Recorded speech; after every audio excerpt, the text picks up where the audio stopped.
Good morning friends, agree coaching India YouTube channel में आपका स्वागत है। आज की चर्चा का विषय है LOC यानी look out circular. Look out circular उन व्यक्तियों के खिलाफ जारी किया जाता है जो व्यक्ति अपराध करने के बाद देश छोड़कर भागने की कोशिश करते हैं। तो आइए जानते हैं LOC यानी लुक आउट सर्कुलर क्या है। लुकआउट सर्कुलर किसी मामले में वांछित या आपराधिक रिकॉर्ड वाले व्यक्ति को देश की सीमा को छोड़ने से प्रतिबंधित करने के लिए गृह मंत्रालय यानी MHA द्वारा जारी किया जाने वाला एक प्रकार का निवारक उपाय है। इसकी कार्यक्षमता में अभियोजन के लिए उनकी उपस्थिति सुनिश्चित करने हेतु विभिन्न प्रवेश निकास बिंदुओं पर व्यक्तियों को हिरासत में लेना शामिल है।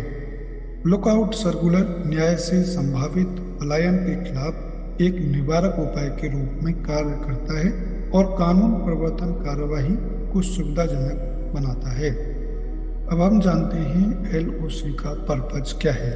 लुकआउट सर्कुलर का मुख्य लक्ष्य कानूनी नतीजों का सामना करने से बचने के लिए संदिग्धों को पलायन से रोकना होता है।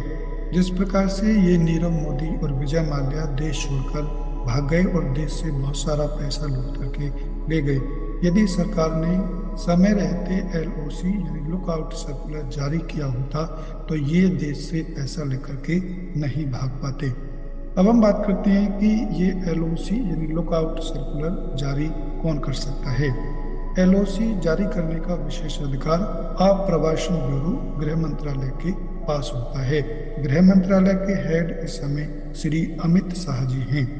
LOC जारी करने के लिए अनुरोध प्रवर्तन निर्देशालय यानी ED, जो कि आज कल चर्चा में बनी हुई है, केंद्रीय अन्वेषण ब्यूरो यानी CBI, राजस्व खुफिया निदेशालय DRI, सीमा शुल्क आयकर विभाग और आर्थिक अपराध शाखा सहित कई कानून प्रवर्तन एजेंसियों द्वारा किया जा सकता है।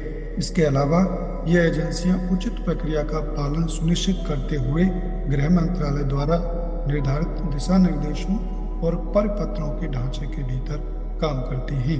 अब हम बात करते हैं कि यदि LOC यानी लुकआउट सर्कुलर यदि गलत तरीके से सरकार ने किसी व्यक्ति पर लगाया है तो वो अदालतों में उसको चुनौतियां किस प्रकार से दे सकता है। लुकआउट सर्कुलर के अधीन व्यक्तियों को रिट याचिकाओं के माध्यम से उच्च न्यायालयों में इसे चुनौती देने का अधिकार है यदि गलत तरीके से लुकआउट सर्कुलर जारी किया गया है। तो चुनौतियां आमतौर पर लुकआउट सर्कुलर जारी करने के वैध आधार के बिना मौलिक अधिकारों के उल्लंघन का आरोप लगाती है।